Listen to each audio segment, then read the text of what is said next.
ভালো বান্ধবীর উদাহরণ আর মন্দ বান্ধবীর উদাহরণ কামারের মতো আর আতরওয়ালার মতো, কর্মকারের মতো আর আতরওয়ালার মতো। কারো যদি বন্ধু আতরওয়ালা হয়, আতর এমনিতে দিবে, দোস্ত একটু আতর নেও, যদি এমনিতে না দেয় তাবদাও মিনহু, তার কাছ থেকে একটু কিনে নিবে। যদি এমনিতে না দেয়, কিনেও না নেয়, তার পাশে বসে থাকলে আদরের গন্ধ আসবে। আতরওয়ালার কাছে বসে থাকলে ও গন্ধ ঠেকে রাখতে পারবে? পারবে না। এই হলো ভালো বন্ধুর উদাহরণ। বন্ধু ভালো হলে তার প্রতিক্রিয়া আপনার ভিতরে আসবেই। মন্দ বন্ধুর উদাহরণ হলো কামারের মতো। কামারের পাশে বসে থাকলে আয়ুরেকা সেয়া বাঁকা, কোনো সময় আগুন ছিটকে এসে কাপড় জ্বলে যেতে পারে। ওহো, বাড়ি থেকে দেখছি লুঙ্গিটা একটু জ্বলে আছে, কি ব্যাপার? ওহো, কামারের কাছে বসেছিলাম, একটু আগুন ছিটে পড়েছিলাম, তো খেয়াল করিনি যে একটু পড়ে আছে। বিড়ি খেলে যা হয়, সিগারেট খেলে যা হয়, যদি কাপড় জ্বলে না যায়, তাজেদু মিনহু রিহান খাবিসা, সেখানে বসে থাকলে ধোঁয়াটা আসবে, ধোঁয়া তো আসবে। কামারের পাশে বসে থাকলে নাকে মুখে ধোঁয়া লাগবে না, এই কথা যেমন মিথ্যা।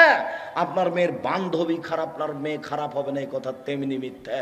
কামারের পাশে বসে থাকলে নাকে মুখে ধোঁয়া আসবে না, এই কথা যেমন মিথ্যা। আপনার ছেলের বন্ধু খারাপ হলে আপনার ছেলে খারাপ হবে না, এই কথা তেমনি মিথ্যা। খারাপ হবেই। চাঁপাই নবগঞ্জের ভাষা তো আর বাপকে খারাপ হতে হবে। দুই বোন একসাথে জন্ম নিয়েছে, যমজ বোন, দেখতে খুব সুন্দরী, ভদ্র, খুব মেধাও ভালো, একজন আর একজনকে ছেড়ে থাকতে পারে না। পড়াশোনা করেছে, মাস্টার ডিগ্রি পাস করেছে, 25, 26, 30 বছর বয়স। একজনের বিবাহ হয়েছে আওয়ামী লীগের সাথে, আর একজনের বিবাহ হয়েছে বিএনপির সাথে। তারা দুই বোন আর কথা বলে না। এটা কি? এখন আর কথা বলে না। ওর মাও আবার, ব্যাপারটা কি? আরে একজন পেশাব করতে গেলে আর একজন খুঁজতো, আম্মু খালেদা কোথায়, আম্মু খালেদা কোথায়, আম্মু খালেদা কোথায়। এ যদি খালেদা পেশাব, যদি মারিয়াম পেশাব করতে যেত তো খালেদা বলতো, আম্মু মারিয়াম কোথায়, মারিয়াম কোথায়, ব্যস্ত হয়ে যেত। ওর মা ব্যস্ত হতো দুই বোনের কাজ দেখে। এখন ওর আর তার আপোষে আর কথা বলে না। দলের নাম শত্রুতা, দলের নাম শত্রুতা। দল সংগঠনের আভিধানিক অর্থ হলো ভঙ্গুর, যা একবার ভেঙে যাবে। আর পারিভাষিক অর্থ হলো যা দিয়ে শত্রুতা, বিরোধিতা, বদনাম, গীবাত, নিন্দা শেখা যায়। যখন খোলা মাঠে বক্তব্য দিচ্ছে, এমন বক্তব্য দিচ্ছে মনে হয়েছে ফেরেশতা দিচ্ছে, জিবরাইল দিয়ে আর একজনকে একবারে ধুয়ে ছেড়ে দিল, আর একজনকে কি করলো, ফেরেশতা করে দিল। ঠিক রিক্সাওয়ালা যেমন, এই রিক্সাওয়ালাটা চাকা আর একজনের চাকার সাথে বেঁধে গেছে, এমন দিল তাকে, একটু পরে ওটা আর একজনের সাথে হয়েছে, ওই ওকে দিল। খুব এটা দেখায় না, রিক্সাওয়ালারা বেশি করে এরকম, গাড়ির হেল্পারে এরকম করে। মানে সবারই জীবন পশু প্রাণীর মতো হয়ে গেছে, ভদ্রতা বলে কোনো জিনিস নাই। আবু মুসা আশারি বলছেন, আল্লাহ নবী একদিন বললেন, কাইফাবে কুমাসা মানি, তোমাদের কি হবে, যুগের কি হবে, তোমাদের কি হবে, যুগের কি হবে, তোমাদের কি হবে, যুগের কি হবে। এই যে হুবকিতুম ফি হুসালাত মিনান নাস, যেদিন সমাজে আগাছা থাকবে, কেউ মানুষ থাকবে না, সবাই হবে পশু প্রাণীর মতো, সবাই হবে গরু ছাগলের মতো, তখন তোমাদের কি হবে, যুগের কি হবে। মারা যাদিল হতো, ওয়াদা অঙ্গীকার কারো থাকবে না, সবাই লুটে পুটে খাবে, হেড মৌলানা মেরে খাবে, হেডমাস্টার পেরে খাবে, প্রিন্সিপাল মেরে খাবে জনগণের টাকা, চেয়ারম্যান, মেম্বার, এমপি, মন্ত্রী, যে যেখানা, যে জেল সুপার, 10 টাকার 5 পয়সা দাম থাকবে না, সবাই সবার টাকা মেরে থাকবে। আমানত বলে কোনো জিনিস থাকবে না। সেদিন তোমাদের কি হবে, যুগের কি হবে, সেদিন তোমাদের কি হবে, যুগের কি হবে। মানুষের মতবিরোধ এইভাবে ঢুকবে। দেখেন এদিকে, একটা আঙ্গুল আর একটা আঙ্গুলের মধ্যে যেমন ঢুকে গেল, আল্লাহ নবী বলছেন, এইভাবে দেখাচ্ছেন যে মানুষের ভিতরে মতবিরোধ ঢুকে যাবে। মসজিদের সেক্রেটারি অমুক, আমি বলছি না অমুক, আপনি বলছেন না অমুক, মারামারি লেগে গেছে মসজিদে, কেউ কারো কথা মানবে না। তোমাদের কি হবে, যুগের কি হবে, তোমাদের কি হবে, যুগের কি হবে। তখন সাহাবী বলছেন, ফামা তামন, বলেন কি করতে হবে, পরিবেশ যদি এরকমই হয় তো বলেন কি করতে হবে। তখন বললেন, মুখখান বন্ধ রেখো, মুখটা বন্ধ রাখে, 1, 2, বাড়িতে থাকিও, বাইরে যাবে না, বাইরে গেলেই ঈমান হারিয়ে যাবে, মানুষে পিটাবে, বাইরে যায় না, বাড়িতে থাকো। ভালো যেটা সেটা নেও, খারাপ যেটা সেটা ছেড়ে দাও, তিনটা কথা বললেন। তখন সাহাবী বলছেন, আল্লাহর নবী আচ্ছা ঠিক আছে, আমি বাড়িতেই থাকলাম, বাইরে গেলাম না, কিন্তু ও যদি আমার বাড়িতে এসে মারে, এটা সাহাবীর জিজ্ঞাসা, তখন কি হবে? তখন আল্লাহ রাসূল বলছেন, তাহলে যদি বাড়িতে এসে মারে তাহলে আদমের দুই ছেলের ভালোটার মতো হয়েও। আদমের দুই ছেলে, কাবিল বলল এ হাবিল তোকে আমি মারবো, তখন হাবিল বলল তুমি মারো মারো, আমি তোমাকে মারবো না। কথা বোঝা গেল না? বাড়িতে এসে যদি মেরে যায় তবে বলতে তুমি মারো, আমি তোমাকে মারবো না। তুমি আমার পাপ আর তোমার পাপ নিয়ে বিচারের মাঠে উঠিও, আমি পাপ মুক্ত অবস্থায় উঠবো। বোঝা গেল না কথা? যখন সাহাবী বললেন যে ঠিক আছে আপনার কথা আমি মানলাম, মুখটা বন্ধ রাখলাম, বাড়িতেই থাকলাম, তো ওই যদি এসে আমাকে বাড়িতে মারে তো আমি কি করব? তখন কি উত্তর দিলেন আল্লাহ নবী বলেন তো? আদমের দুই ছেলের ভালোটার মতো হয়েও, আদমের দুই ছেলের ভালোটার মতো হয়েও। ভালো কে? হাবিল। খারাপ কে? কাবিল। কাবিল হাবিলকে বললো তোকে মারবো, তখন হাবিল কি বলল? তুমি মারো মারো, আমি তোমাকে মারবো না। ঠিকই কাবিল এক সময় হাবিলকে মেরে দিল, লাশ পড়ে আছে, কি করতে হবে তা তো জানে না। যখন মারা গেছে তখন মনটা খারাপ হয়েছে, মানে নিজের ভাই তো, মনটা খারাপ হয়েছে, কেমন হয়ে গেল, কি করলাম। দুটো কাক এসে মারামারি করলো, একটা মরে গেল, তো জীবিত কাকটা গর্ত খুঁড়ে ওকে পুঁতে দিল।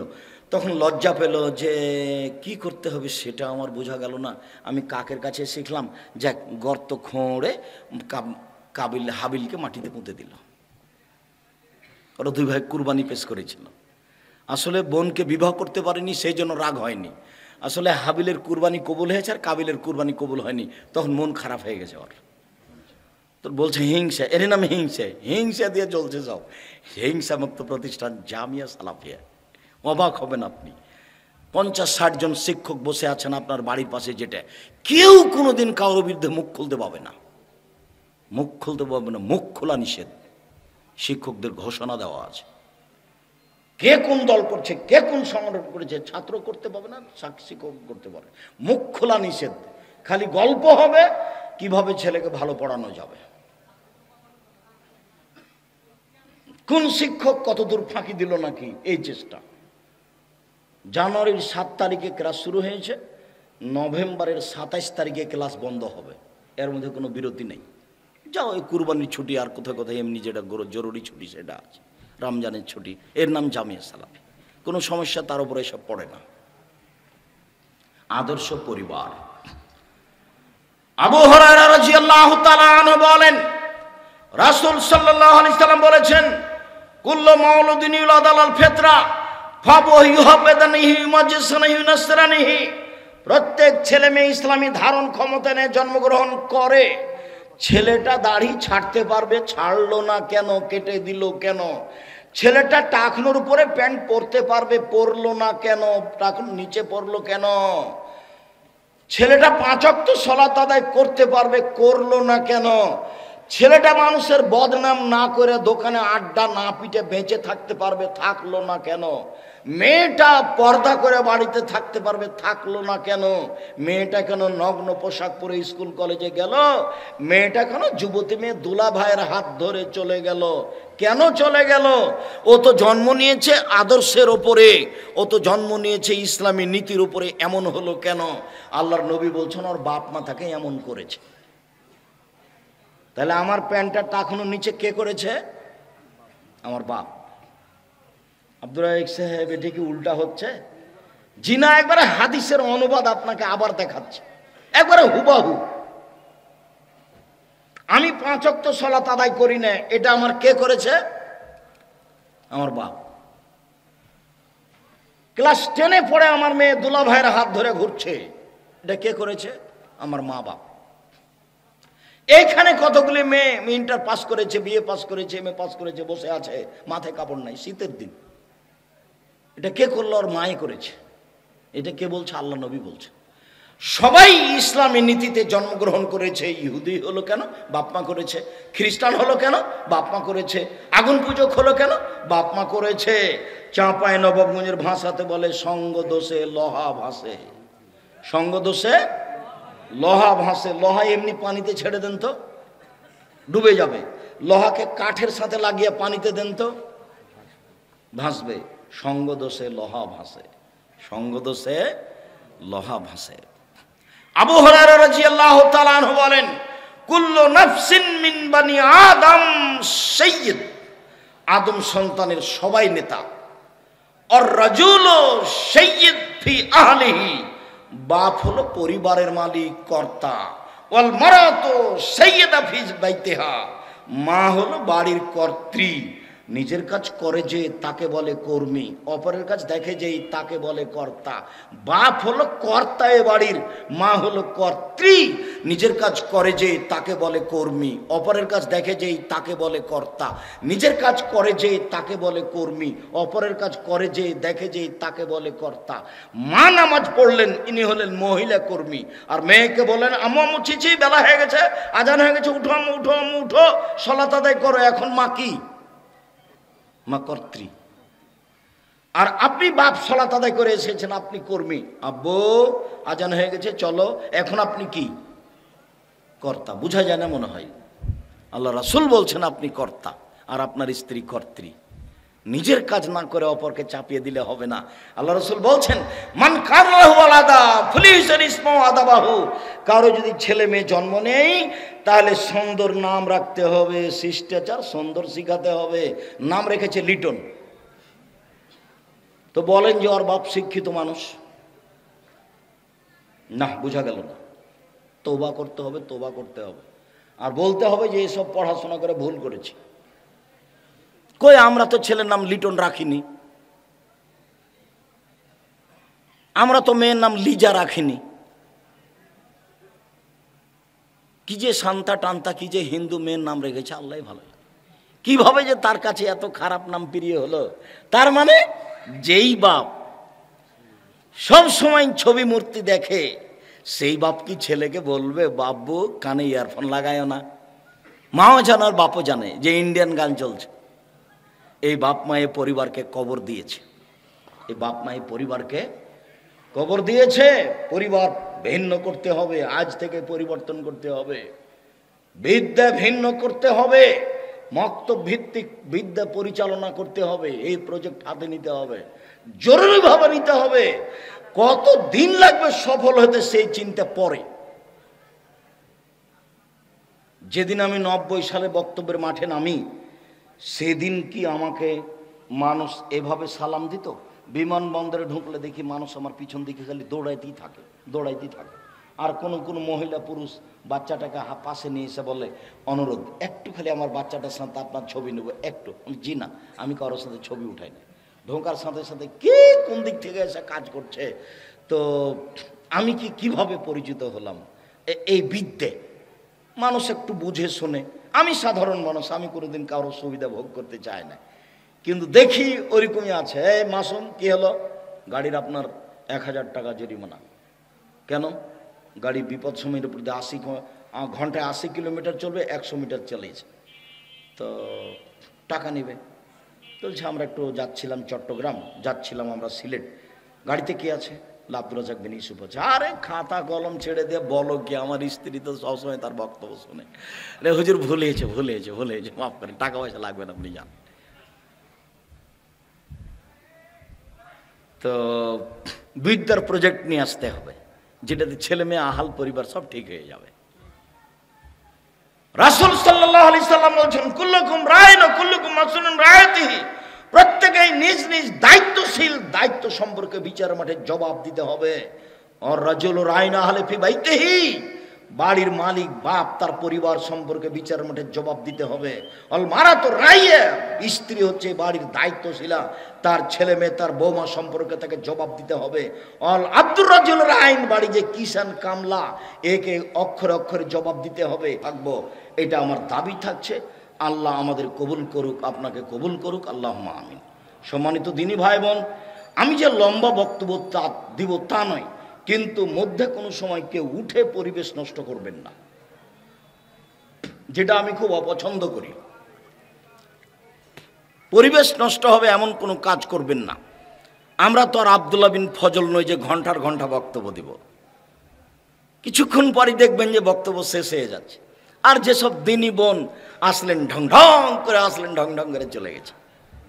কি বুঝলো ও যে আসলো এখানে চলে গেল? তো কি বুঝলো ও? কি আব্দুল্লাহর বক্তব্য বুঝলো? আমি যে দুটা কথা বলবো সেটা কি শুনলো? কেনই বা আসলো, কেনই বা গেল? আসলো গেল কেন?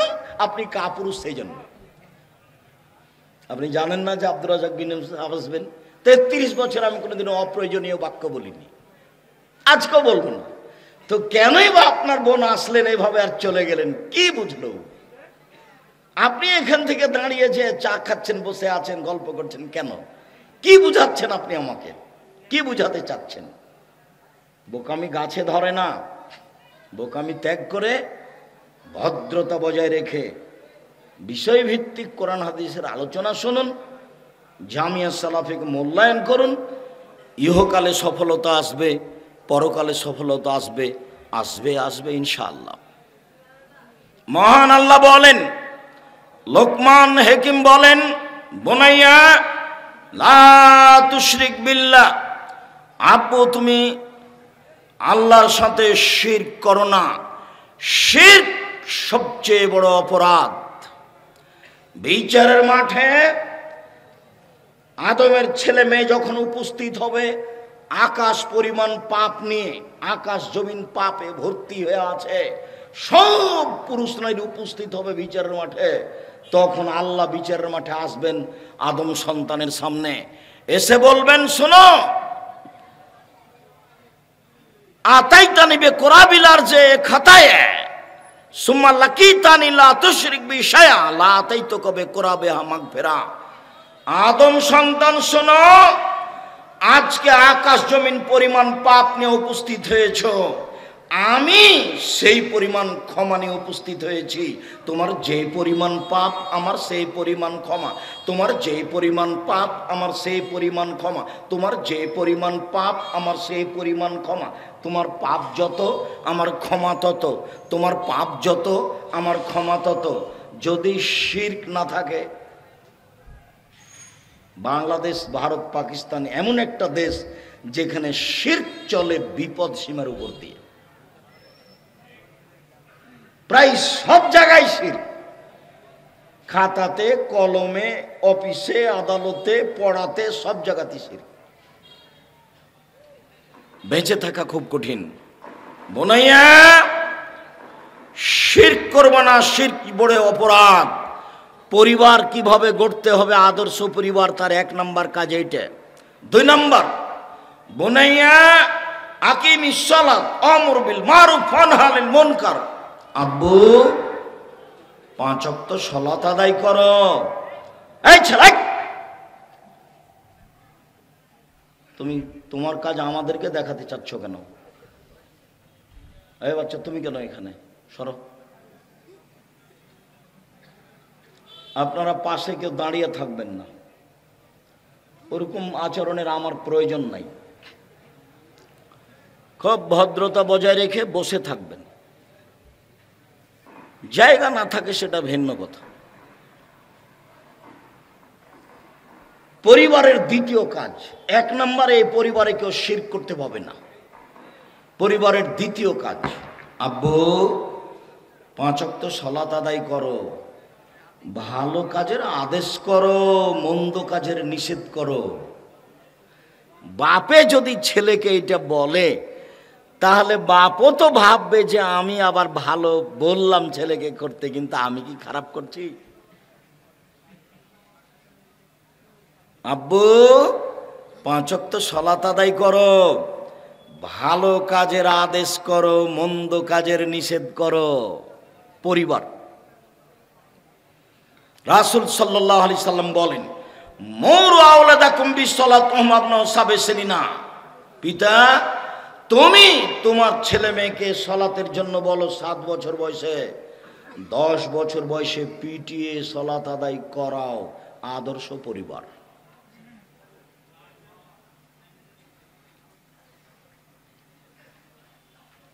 আব্বু ওয়ালা তুসাইর খাদ্দাকা লিন্নাস ওয়ালা তামশি ফিল আরজি মারাহা। মানুষকে এড়িয়ে চলো না। সমাজে চলাকালীন মানুষ যেন তোমার চলাতে আর কথাতে বুঝতে না পারে যে তুমি অহংকারী। আব্বু, সমাজে তুমি এড়িয়ে চলো না, ওলা তামসি ফিলার যে মারাহা। আর গাড়িতে হোক, পায়ে হোক, সাইকেলে হোক, যখন চলবা তখন তোমার বাহ্যিকভাবে অহংকার প্রকাশ পাচ্ছে, এটা যেন না হয়। আপনাদের এলাকাতে যখন খুব দামি মানুষ আসে দামি গাড়ি নিয়ে, যখন গাড়ি থেকে নামে তখন অবস্থা দেখিয়েন। আর কোনো ছেলে শ্বশুরের মোটর সাইকেল দিয়েছে, সাইকেল চালাচ্ছে, এটা কেমন করে দেখিও, বুদ্ধি নাই। আব্দুল্লাহর এইসব বক্তব্য শুনলে আমি মনে করার চেষ্টা করি, কিন্তু এত কঠিন বক্তব্য ধরে রাখতে পারি না। যে তার মানে আমরা সবাই আগাছা, আমাদের ছেলে মেয়ে সব কি আগাছা, ঘাস গরুতে খেয়ে দিবে। মানে আমরাই ছাগল গরু, সব ছেলে মেয়ে ছাগল গরু, খেলাধুলা নিয়ে আর গান বাজনা নিয়ে ব্যস্ত আছে। আর যারা মসজিদের চেয়ারম্যান মেম্বার, তারা মসজিদ টাইলস বানাবে এ নিয়ে ব্যস্ত আছে, টাইলস লাগাবে মসজিদে এ নিয়ে ব্যস্ত আছে। আর যারা সরকারিভাবে দায়িত্ব পালন করে তারা রাস্তাঘাট আর কারেন্ট নিয়ে ব্যস্ত আছে। কই বড় বড় বিশ্ববিদ্যালয় তৈরি হয়েছে কি? বড় বড় বিশ্ববিদ্যালয় তৈরি হবে, ডাক্তারের জন্য বাংলাদেশের সব পুরুষ নারী চলে যাচ্ছে ইন্ডিয়া। ওখান থেকে মাসে 5 লক্ষ টাকা করে বেতন দিয়ে ওখান থেকে মেয়ে নিয়ে এসে বাংলাদেশে মেয়েদেরকে ডাক্তারি শিখাতে হবে, তাহলে হবে আমার নিজস্ব সম্পদ। কথা বুঝাতে পারি? তাহলে আমি নিজের পরিচয় নিজে চিনতে পারবো আমি কে। গান বাজনা করতে করতে অসুখ বিসুখ হয়ে গেল, তখন টাকাটা আবার ইন্ডিয়াতে দিয়ে আসলাম। তা আমি নিজে কি করলাম? বক্তারা ভালো চলছে যে কিভাবে বক্তব্য দিলে মানুষ খুশি হবে, টাকা পাওয়া যাবে। মসজিদের সেক্রেটারি সভাপতি মসজিদের টাইলস লাগাবে, সবাই নিজ নিজ জায়গাতে আছে। জাতির জন্য কে আছে? জাতি ভুলে গেছে যে আমি কে। 1 মিনিট, আমি কোনো কথা সহজে বলতে চাই না। তো গোলাম মুর্তজা নামে একটা বক্তা ছিল ইন্ডিয়ার, ওর একটা বক্তব্য ছিল যে রাজশাহীতে একটা বিস্কুট ফ্যাক্টরি তৈরি হয়েছে, যার দারোয়ানের বেতন হলো 30,000 টাকা। তো দরখাস্ত পড়েছে, তো কয়েক হাজার দরখাস্ত পড়েছে। তো ঘটনা কি ছিল? ঘটনা ছিল যে বগুড়া জেলার ডিসি এসেছিল বাঘাচার ঘাটে একদিন, কথার কথা কিন্তু এটা কথা নয়। এসে দেখছে বাগান, স্বামী স্ত্রী মিলে বাগান দেখছে, বাচ্চা ওই গাড়িতে শুয়েছিল, কেটে যেন বাচ্চাকে চুরি করে নিয়েছে। তো ওরা বড় বড় আম দেখলো, একবারে মাটির সাথে ঝুলে আছে। বাহ, কত সুন্দর আম, এত সুন্দর আম দেখতে, কিন্তু বাচ্চা পেলে ভুলে গেছে, সে দেখছে গাড়িতে বাচ্চা নাই, খুঁজে খুঁজে পেল না। তো নিরুপায়ে কান্নাকাটি করতে করতে চলে গেছে। তো এখন বিস্কুট ফ্যাক্টরি 30,000 টাকা বেতন। তো যে লোকটা একে চুরি করে নিয়ে গেছিল, সে লোকটা এই ছিল ওর বাড়িতে থাকতে থাকতে বড় হয়ে গেছে, ডুড্ডা মুড্ডা যেটা হোক হয়েছে, ওও একটা দরখাস্ত করেছে ওই গার্ড হওয়ার জন্য। তারপরে ও ওই নিয়োগ পেয়েছে। তো এখন একটা লোক ওখান দিয়ে যাচ্ছে, তো গার্ড সিগারেট টানছে। তখন এ বলছে তুমি কে? তখন গার্ডটা বলছে, হ্যাঁ আপনি আমাকে চিনেন না, 3,000 মানুষ দরখাস্ত করেছিল, তার মধ্যে আমি লিস্টে এসেছি, আমি সেই গার্ড, 3,000 বেতন, আপনি আমাকে চিনেন না? ও, তোমাকে আমি চিনি না, তুমি তোমাকে চিনো না, তোমার বাপ হলো আপনার ওই বগুড়া ডিস্ট্রিক্ট ম্যাজিস্ট্রেট ডিসি। তোমার বাপ আর তোমার মা এসেছিল এখানে আম বাগান দেখতে, আমার চাচাতো ভাই তোমাকে চুরি করে নেয়। তো ঘটনা হলো এই, তুমি হলে পাহারাদার গার্ড। তখন ও বলছে ছি ছি ছি ছি, সিগারেটটা ফেলে দিয়ে ছুটেছে বাড়ির দিকে, দেখি আমার বাপ মা কোথায়। ও তো ডিসির ছেলে, ডিসি ওই এতক্ষণে বুঝতে পেরেছে নিজের পরিচয়, নিজের পরিচয় বুঝতে পেরেছে আমি কেন পাহারাদার। আমি যখন বুঝতে পারবো আমি কেন পাহারাদার, তখন আমি বুঝবো যে আমার এই গান বাজনা এগুলোর মধ্যে মাজা খেল তামাশা এগুলো নিয়ে মত্ত থাকা হবে না, মসজিদের টাইলস নিয়ে মত্ত থাকা হবে না, রাস্তাঘাট নিয়ে মত্ত থাকা হবে না, গাছের নিচে ছেলেরা পড়াশোনা করে মানুষ হয়েছে। কোথায় ছেলে পড়ালে মানুষ হবে, মানুষের মতো মানুষ হবে, কোথায় ছেলে পড়ালে ছেলে সিংহ হয়ে বড় হবে, অন্যায় তার কাছে আশ্রয় পাবে না, সেই চিন্তা ভাবনা মাথায় আসবে। যেহেতু নিজেকেই চিনতে পারলাম না নিজে, তখন আমিও পশু প্রাণী, ছেলে মেয়েও পশু প্রাণী। সম্মানিত দিনী ভাই বোন, বলছিলাম আদর্শ পরিবার জরুরি। যে ছেলে মেয়েকে বলে দিতে হবে, 1 শিরক করো না, 2 সালাত আদায় করো, 3 রাস্তায় চলার সময় অফিস আদালতে কোর্টে কাছারিতে সামাজিকভাবে মানুষকে উপেক্ষা করো না, 4 অহংকার করে চলো না, 5 অগজব সৌতা, মানুষের সাথে কথা বললে নরম ঠান্ডা করে বলিও, নিশ্চয় চিৎকার করে কথা বলা গাধার পরিচয়। আল্লাহ বলছে, ইন্না আনকারা লাসওয়াতিল আসাওতুল হামির, সবচেয়ে খারাপ কণ্ঠ হলো গাধার কণ্ঠ। কথাতে কোনো সময় চিৎকার থাকবে না। বাপে ছেলেকে বলছে আদর্শ পরিবার। আবু সাঈদ খুদরি রাদিয়াল্লাহু তাআলা আনহু বলেন, রাসূল সাল্লাল্লাহু আলাইহি ওয়াসাল্লাম বলেছেন, মান কানাত লাহু ওয়ালিদা ফাআল্লামাহু ফাসানা তালিমাহা ওয়াদাবাহা ফাসানা তাদিবাহা ফালাহু আজরান। কারো যদি বাড়িতে কাজের মেয়ে থাকে, তাকে যদি শিখিয়ে দেয়, সুন্দর শিখিয়ে দেয়, শিষ্টাচার শিখিয়ে দেয়, সুন্দর শিষ্টাচার শিখিয়ে দেয়, তাহলে সে ডবল নেকি পাবে। বোঝা যাচ্ছে সব শিক্ষা সুন্দর নয়, সব শিষ্টাচার সুন্দর নয়। এই কথা আপনার খুব ভালো মনে আছে যে যারা শিক্ষা অর্জন করে তার পায়ের নিচে ফেরেশতা পর বিছায়। তো তুমি একটা বাঘাচার ঘাটের ছেলে, সিগারেট হাতে আছে, দাড়ি চাঁচা আছে, প্যান্টটা টাকনো নিচে আছে, তুমি কলেজে যাচ্ছ, তো তোমার পায়ের নিচে ফেরেশতা পর বিছায়, তোমার মনে কি বলে? তোমার বোন ঢাকা বিশ্ববিদ্যালয়ে পড়ে, তুমি তাকে গাড়িতে তুলে দিয়ে আসলে, প্রায় অর্ধনগ্ন, ঢাকা বিশ্ববিদ্যালয়ে পড়ে, বন্ধু বান্ধবের সাথে চলে, তুমি কি মনে করো তার পায়ের নিচে ফেরেশতা পর বিছাই?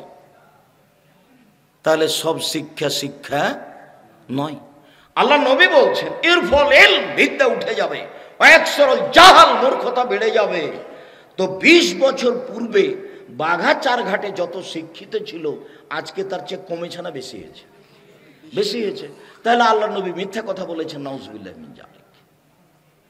আল্লাহ নবী বলেছেন বিদ্যা উঠে যাবার, মূর্খতা বেড়ে যাবে। তো এখন দেখছি বিদ্যা বেড়ে গেছে, মূর্খতা কমে গেছে। তাহলে কি নবী ঠিক কথা বলেননি? অবশ্যই। তো এবার তুমি তাহলে বের করো 1 মিনিট। আমাদের বাঘাচারঘাটের একটা ছেলে বড় ডাক্তার, লন্ডন থেকে ডাক্তারি শিখে এসেছে, পিজি হাসপাতালের ডাক্তার, 3 লক্ষ টাকা মাসে বেতন। সেদিন এসেছিল বাড়িতে, গ্রামের বাড়িতে বাপ মাকে দেখতে। তো দেখলাম যে ডাক্তার গাড়ি থেকে নামলো, প্যান্ট পরে আছে, প্যান্টটা টাকানোর নিচে আছে, গলায় টাই আছে, দাড়ি চাঁচা আছে, হাতে সিগারেট আছে, এভাবে নামলো। একটু পরে দেখলাম তার স্ত্রী, পরিবার নামলো গাড়ি থেকে, স্ত্রী নামলো, হালকা হালকা গায়ে কাপড় আছে। একটু পরে দেখলাম তার মেয়ে গাড়ি থেকে নামলো, তেমন কোনো গায়ে কাপড় নেই। দেখলাম গাড়ির পিছন দিকে কুকুর আছে। তুমি এখন বলো যে এটা আমাদের বাঘাচারঘাটের শিক্ষিত মানুষ, বলো দেখি কিভাবে বলতে পারো? আরো তলিয়ে দেখবা, ও প্রেসক্রিপশন লেখে যে, তো যেই কোম্পানি তাকে টাকা দেয় তারটা লেখে, ও জানে যে এর চেয়ে ভালো ওষুধ আছে। তাহলে এ হলো জাতির প্রতারক, ধোঁকাবাজ। ওর বাপের টাকাই লস। আর ওর যার সহযোগী আছে সব বেটি ছেলে, মহিলা মানুষ। পুরুষ মানুষদের সহযোগী চলে না। একটা কাজও যে ঠিক নয়। চাঁপাইনবাবগঞ্জের বিবাহের অবস্থা যা, আজ বলেছি চাঁপাইনবাবগঞ্জ জেলার বিবাহের শুরু থেকে নিয়ে শেষ পর্যন্ত একটা জায়গাও ঠিক নয়, সবই না যায়। শিক্ষা খাতের একটা জায়গাও ঠিক নয়, সবই না যায়। তুমি পড়ো শিক্ষা বনাম জাহেলিয়াত, দেখো আব্দুল্লাহ যেটা বললো ওর আম্মার লিখা, শিক্ষা বনাম জাহেলিয়াত, এটা শিক্ষা নয়। বাচ্চাকে ভুল শিখাচ্ছে, প্রতারণা দেওয়া শিখাচ্ছে বাচ্চাকে, কেমনে হয় শিক্ষা? বইগুলোতে সব প্রতারণা দেওয়া শিখাচ্ছে। সম্মানিত দিনী ভাই বোন, বলছিলাম শিখিয়ে দিল, সুন্দর শিখিয়ে দিল, শিষ্টাচার শিখিয়ে দিল, সুন্দর শিষ্টাচার শিখিয়ে দিল, তার জন্য ডবল নেকি। আপনার শিষ্টাচার আর আমার শিষ্টাচার, ইসলামের শিষ্টাচার আর মানুষের শিষ্টাচার এক নয়। আপনি যখন আমাকে এক গ্লাস পানি দিলেন তখন আমি বললাম থ্যাংক ইউ, আর আপনাকে যখন আমি এক গ্লাস পানি দিলাম তখন আমি বললাম, আপনি বললেন জাযাকাল্লাহ খায়ের। বলেন তো দুইটা কি সমান? জাযাকাল্লাহ খায়ের মানে হলো এই যে আল্লাহ এর প্রতিদান দান করুক। আপনি বিপদে পড়েছেন লন্ডনে, আমার এই কথাটা, আপনার এই কথাটাতে আমি ভোগ করব সুবিধা লন্ডনে গিয়ে। কেন? এর প্রতিদান আপনি দেওয়ার জন্য কাকে বলেছেন? আল্লাহকে। আর আপনি বললেন থ্যাংক ইউ। বলেন তো এটা দেখ কি হলো? কিছু কি হয়েছে? একটু কি হয়েছে? সামান্য তুমি কি হয়েছে? আমরা তো সব সময় বলি আসসালামু আলাইকুম। আপনি মোবাইলে রিং হচ্ছে, দেখবেন যদি নাম্বার চিনতে পারেন এটা হিন্দুর, তাহলে আপনি বলবেন জি ধন্যবাদ, কেমন আছেন আপনি? আর যদি চিনতে না পারেন, মুসলমান হোক, বৌদ্ধ হোক, খ্রিস্টান হোক, ডোম হোক, চামার হোক, যে হোক না কেন, বলবেন আসসালামু আলাইকুম। তা আপনি বলছেন হ্যালো, হ্যালো বলে কুকুরকে ডাকে। বলেন তো এটা আপনি কি বললেন? ওরেতে কি উপকার হলো? শিষ্টাচার। আপনি যখন বিদায় দিলেন তখন বললেন টাটা বাই বাই, এটাতে কি হবে?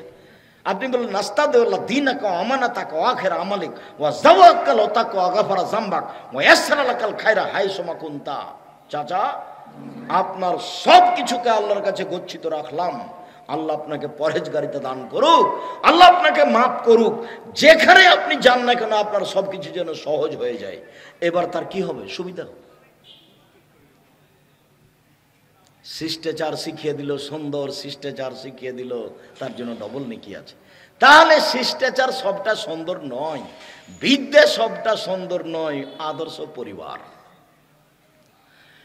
আবু হুরায়রা রাদিয়াল্লাহু তাআলা আনহু বলেন, রাসূল সাল্লাল্লাহু আলাইহি ওয়াসাল্লাম বলেছেন, ইয়াকরাহুল কালামা বাদাল ইশায়ে ওয়া ইয়াকরাহুন নাওমা কাবলাল ইশায়ে।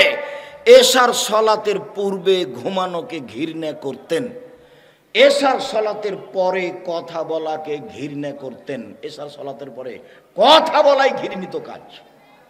তো ঘন্টার ঘন্টা দোকানে আড্ডা পিঠা চলতে পারে কি করে? চিরদির জন্য বাঘাচার ঘাটে আড্ডা পিঠা হারাম। আজ থেকে দুইজন যেখানে লোক বসে আছে সেখানে বসবেন না। চারটা কথা মনে রাখবেন। এক, 5 ওয়াক্ত সালাত যে কোনো মূল্যে পড়বই। এর চেয়ে পৃথিবীতে কোনো জরুরি কাজ নেই, সেটা হাইকোর্ট হোক আর জজ কোর্ট হোক, সেটা যেটাই হোক না কেন, পৃথিবীতে মানুষের সবচেয়ে জরুরি কাজ হলো 5 ওয়াক্ত সালাত। 2, হালাল রুজি।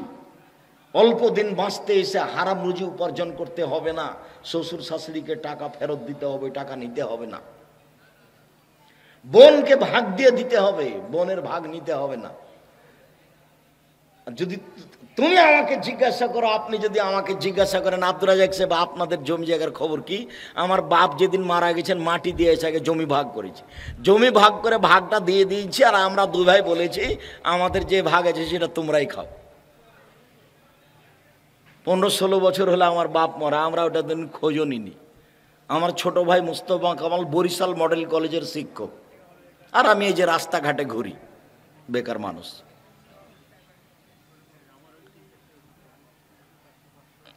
আর তোমার বাপ পূর্ণ জমিতে দেওয়া দূরের কথা, তোমার ফুফু যদি আসে তাহলে তোমার বাপ খালি গরম হয়।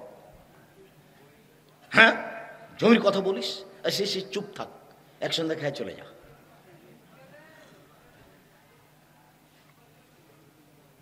সম্মানিত দিনী ভাই বোন, রাসূল সাল্লাল্লাহু আলাইহি সাল্লাম বলেন, জরুরি 4টা কাজ মনে রাখবেন। 1 5 ওয়াক্ত সালাত, 2 হালাল রুজি, 3 কোরআন তেলাওয়াত, অন্তত সূরা ইখলাস, 4 দুইজন যেখানে বসে আছে সেখানে বসবেন না, চিরদিনের জন্য আড্ডা পিটা হারাম।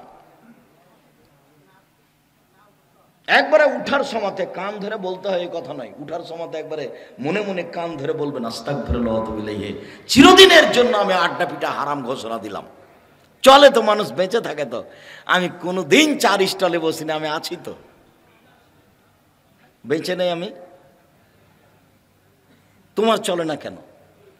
তুমি দোকানে যাবো, আসসালামু আলাইকুম আহমদ 1 কেজি লবণ দাও তো, 250 মরিচ দাও। আসসালামু আলাইকুম আহমদ 1 কেজি লবণ দাও তো, আর 250 মরিচ দাও। হ্যাঁ দেওয়া হয়েছে, এই টাকা নেন। আসসালামু আলাইকুম। এটা আপনার দোকানে থাকার সময়। মসজিদ থেকে বের হয়ে সুন্দর করে মাথায় টুপি দেওয়া আছে, ল্যাংটা মেয়ে নাচে, আবার তাহাজ্জুদ পড়ে, ধর্ম পাগল হয়ে গেছে। धर्म राजशाही चांपाईनगंज हवाई लड्डू दोनों हाथ में लड्डू है, जो चाहे उसको खा ले, जो चाहे उसको छोड़ दे। बोल हिसाब বোরখা পরে আছে মহিলাটা, প্রেমের গল্প করে, তাহলে ঈমান কাজ করে না। তুমি 5 ওয়াক্ত সালাত আদায় করো, তুমি রমজান মাসে সিয়াম পালন করো, সুন্দর করে দাড়ি রেখেছো, তোমার ভিতরে ঈমান কাজ করে না। কেউ যখন থাকে না, তোমার মোবাইলে ল্যাংটা মেয়ে নাচে, তাহলে তোমার ঈমান কাজ করে না। ঈমান যত বেশি হবে পাপ তত কম হবে, ঈমান যত কম হবে পাপ তত বেশি হবে। পুরুষ নারী একই। একবারে আস্ত বোরখা পরে আছে, 5 ওয়াক্ত সালাত আদায় করে, রমজান মাসে সিয়াম পালন করে, পর্দা ঠিকই আছে, তাহাজ্জুদ পড়ে, ঘন্টার ঘন্টা প্রেমের গল্প করে, যা টাকা তুলেছে একদিনই শেষ। মোবাইলের অপর নাম জেনা, মোবাইলের বড় মোবাইলের অপর নাম জেনা। আল্লাহ নবী বলছেন 2 চোখের জেনা হলো চোখ দিয়ে দেখা। সম্মানিত দিনী ভাই বোন, আদর্শ পরিবার। আবু সাঈদ খুদরি রাদিয়াল্লাহু তাআলা আনহু বলেন, রাসূল সাল্লাল্লাহু আলাইহি সাল্লাম বলেছেন, মাসালু জালিসি সলে ও সওয়ে কা সাহেবিল কিরে ও নাফকিল কিরে ও সাহেবিল মিসকে। ভালো বন্ধুর উদাহরণ আর মন্দ বন্ধুর উদাহরণ, ভালো ক্লাস ফ্রেন্ডের উদাহরণ আর মন্দ ক্লাস ফ্রেন্ডের উদাহরণ। ইউহাব্বিদানিহি আও ইউমাজ্জিসানিহি আও ইউনাসসিরানিহি ইলা আখিরিল হাদিস, রাওয়াহুল বুখারী মুসলিম। সম্মানিত উপস্থিতি, আজকের বক্তব্যের বিষয় আদর্শ পরিবার। যদিও আজকের আব্দুল্লাহর আলোচনার পরে এই বৈঠকে আলোচনা করার মতো আমাদেরও তেমন পরিবেশ নেই, আর আপনাদেরও তেমন শোনার মতো গতি কমে গেছে বলে আমার অনুমান। আলহামদুলিল্লাহ, আমি আব্দুল্লাহর বক্তব্য শুনতে চাই। আপনারা কিভাবে ধরলেন, আমি তো আগে থেকে ছিলাম না, আমি সম্পূর্ণ কথা ধরে রাখতেও পারি না। তবে 2টা কথা আমি নতুনভাবে ভিন্ন ধরনের অবগত হলাম, যেটা আমি 33 বছর থেকে বক্তব্য দিচ্ছি। 88 আগস্টের 20 তারিখ রোজ বুধবার থেকে আমি শিক্ষক। 88 আগস্টের 20 তারিখ রোজ বুধবার বিকাল 3টা থেকে আমি শিক্ষক। তো আমি জানি, আমি পড়াই যে একজন হলো মাসি আর দাজ্জাল, আর একজন হলো মাসি ঈসা। তো দাজ্জাল খারাপ মানুষ হিসাবে পড়াই ছেলেদেরকে। ও দাজ্জাল সব নবী বলেছেন ও খারাপ। আর মাসি ঈসা আলাইহিস সালাম আসবেন, দাজ্জালও আসবে, ঈসা আলাইহিস সালাম আসবেন। তো ঈসা আলাইহিস সালাম আসবেন, যখন আসবেন তখন দেশে আর মূর্তি থাকবে না, দেশে আর কোনো শুকুর থাকবে না, শুকুর মেরে ফেলবেন। আর খ্রিস্টানদের কোনো ওই শুলি সিস্টেম যেগুলো আছে, ক্রুশ, সেগুলো থাকবে না, সব ভেঙে ফেলে দিবেন। সারা পৃথিবীতে কোথাও মূর্তি থাকবে না, সব ভেঙে ফেলে দিবেন। তো ঈসা আলাইহিস সালাম আসবেন, এগুলো করবেন। তো ঈসা আলাইহিস সালাম মুসলমানের জন্য আসবেন, আর দাজ্জাল ইহুদিদের জন্য আসবে, এইটা আমি কোনোদিন বুঝতে পারিনি। এক শ্রেণীর মানুষ ইহুদিকে মানবে, এইটা দেখেছি, হাদিসে আছে। জাযাহুল্লাহ খায়র। দোয়া করবেন তাদের জন্য, তাদেরকে যেন আল্লাহ কবুল করেন। আর আপনার সন্তান, এসব সন্তানের মতো যেন মানুষ আরও সন্তান দেশে আল্লাহর রহমতে দিতে পারে, যাতে করে যাদের মাধ্যমে এইরকম দিন প্রচার হবে যেটাতে মানুষ আকীদা আদর্শ ফিরিয়ে পাবে। আরেকটা জিনিস, দুরুদে ইব্রাহিম দুই অংশ আছে। তা আমরা একে জানি যে দুরুদে ইব্রাহিম। তা আমি বক্তব্যে তো যখন সলাতের অনুবাদ করেছি তখন আমি বলেছি আল্লাহুম্মা সাল্লি আলা মুহাম্মাদিন ওয়া আলা আলি মুহাম্মাদ কামা সাল্লাইতা আলা ইব্রাহিম ওয়া আলা আলি ইব্রাহিম ইন্নাকা হামিদুম মাজিদ। আল্লাহ তুমি মুহাম্মদ সাল্লাল্লাহু আলাইহি সাল্লামের বংশধর প্রতি, মুহাম্মদ সাল্লাল্লাহু আলাইহি সাল্লামের প্রতি এবং তার বংশধর প্রতি শান্তি অবতীর্ণ করো, যেমনভাবে ইব্রাহিম আলাইহিস সালাম তার বংশধর প্রতি শান্তি অবতীর্ণ করেছে।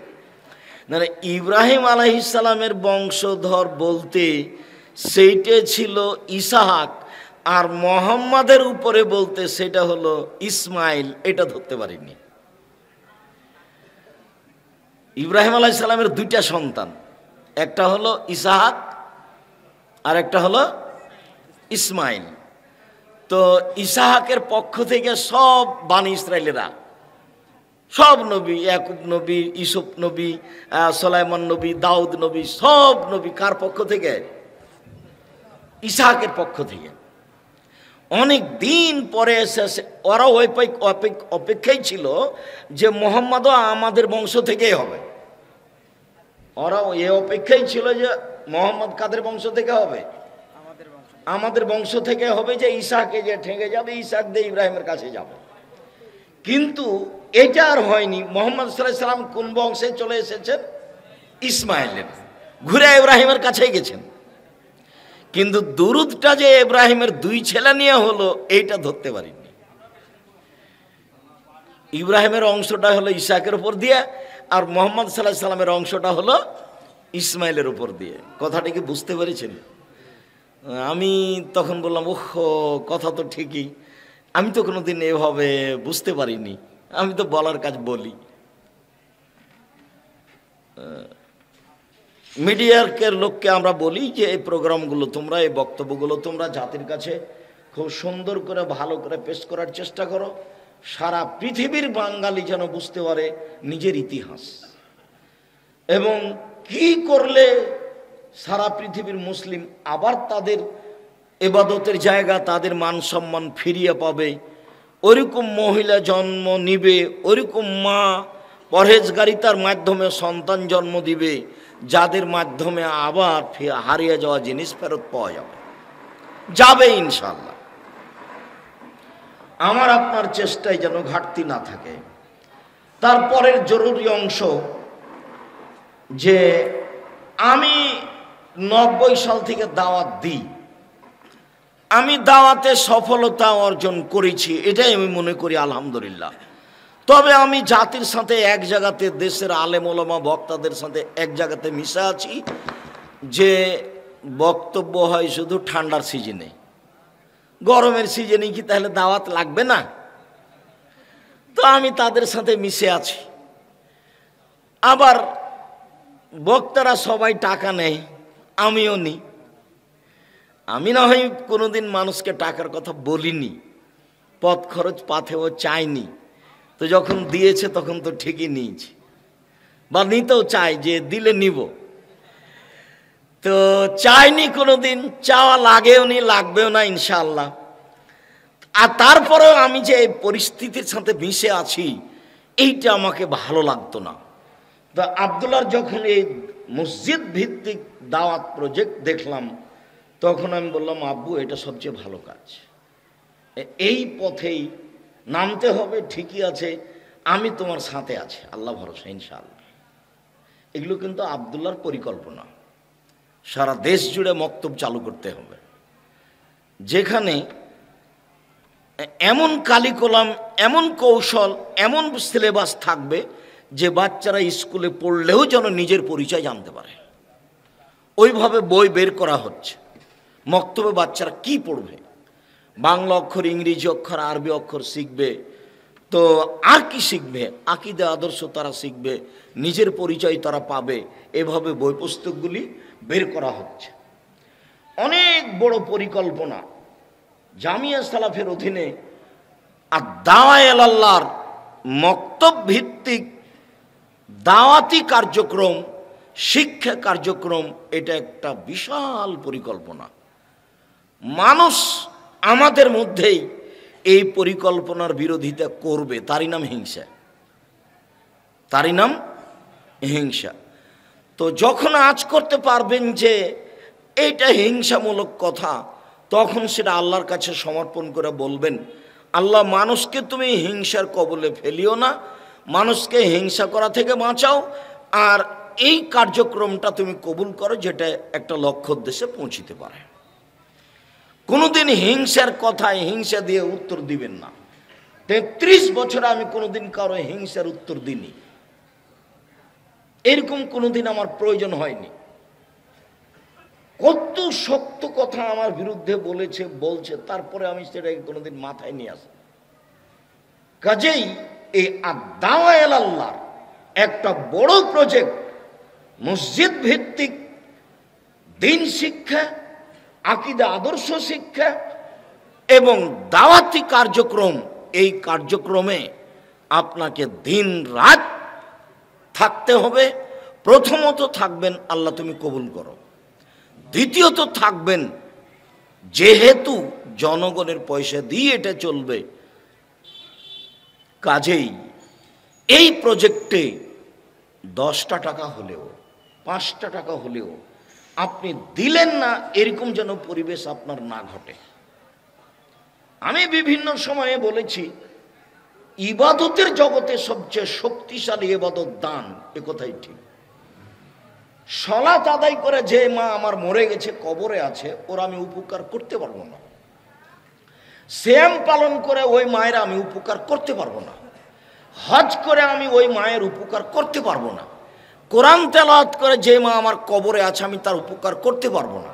কিন্তু আমার মায়ের নামে যখন 200, 500, 1000 টাকা দান করব, তখন এ দান সরাসরি আমার মায়ের কাজ করবে, সেটা তার কবরের শাস্তি বন্ধ হয়ে যাবে।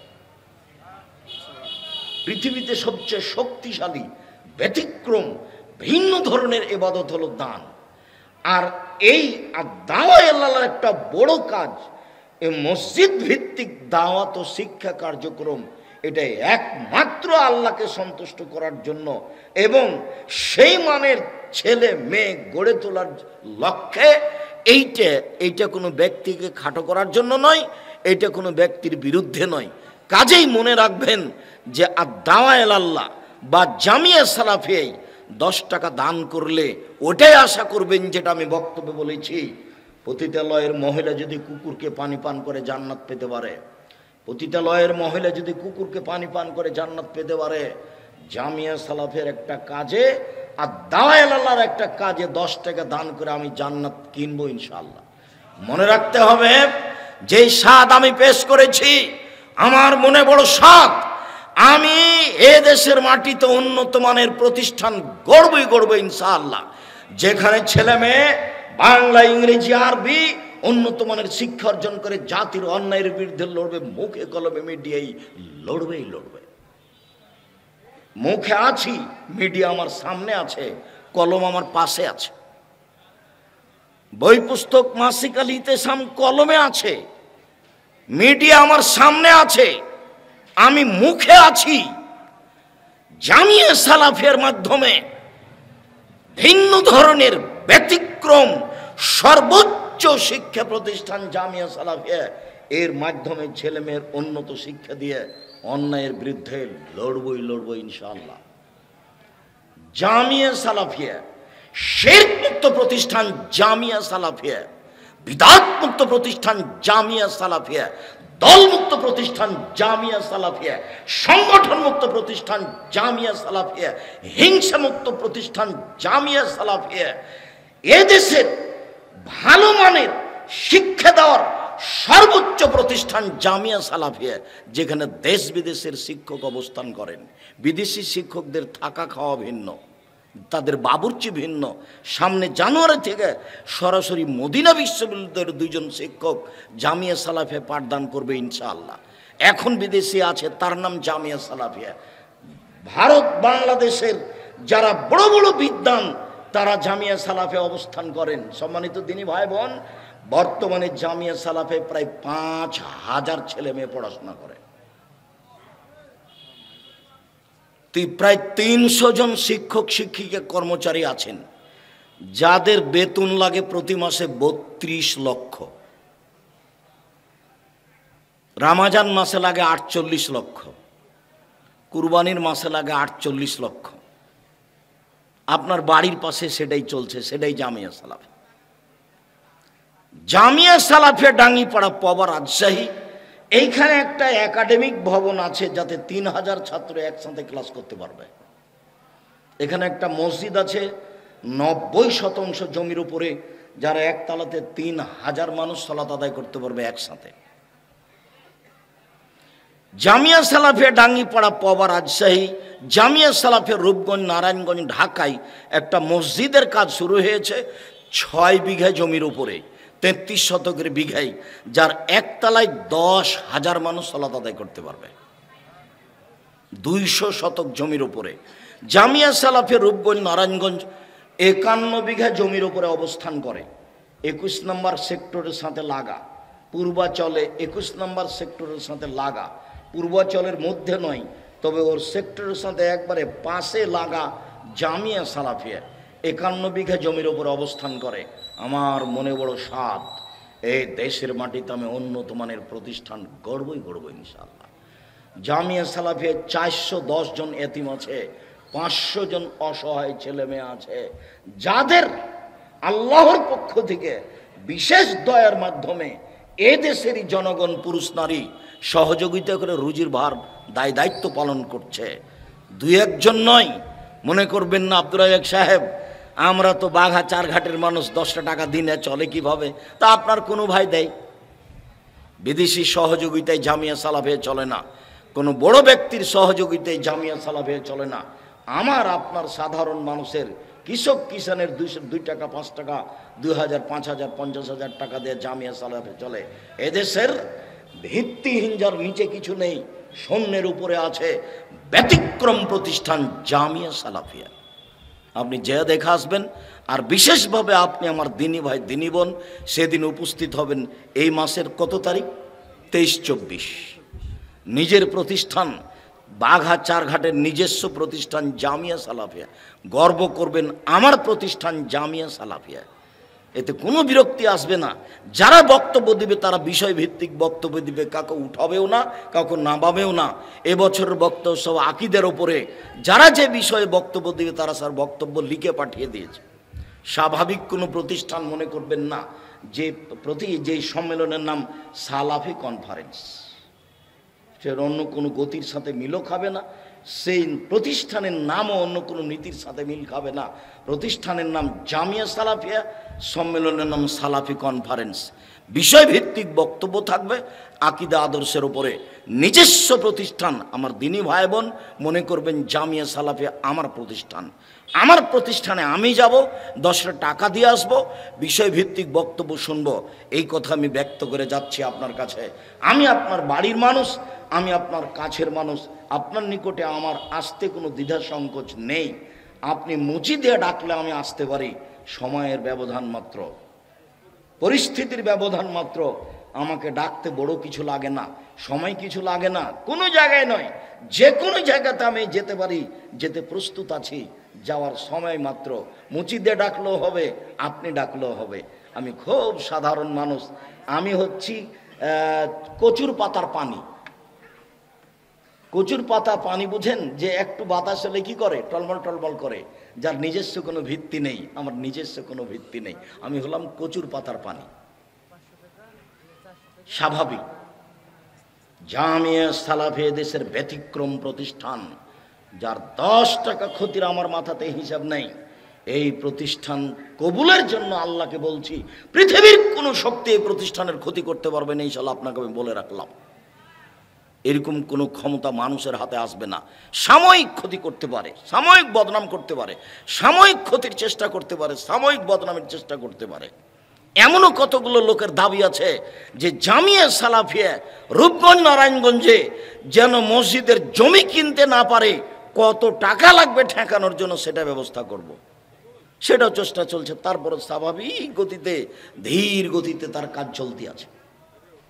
যার জন্য আপনাকে আমি বলি, আপনার যেটা বড় দেওয়া, আমার যেটা বড় পাওয়া, সেটা হলো একটু মুখে বলতে হবে, আল্লাহ তুমি জামিয়া সালাফে কবুল করো। তার বড় প্রজেক্ট এই আপনার মসজিদ ভিত্তিক দাওয়াত, আল্লাহ তুমি এটাকে কবুল করো। তুমি কবুল করলে কাজ সহজ, তুমি কবুল না করলে কাজ ভারী।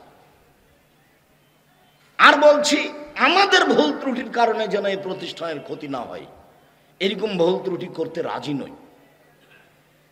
আমাদের ভুল ত্রুটির কারণে যেন এই প্রতিষ্ঠানের ক্ষতি না হয়, এরকম ভুল ত্রুটি করতে রাজি নই।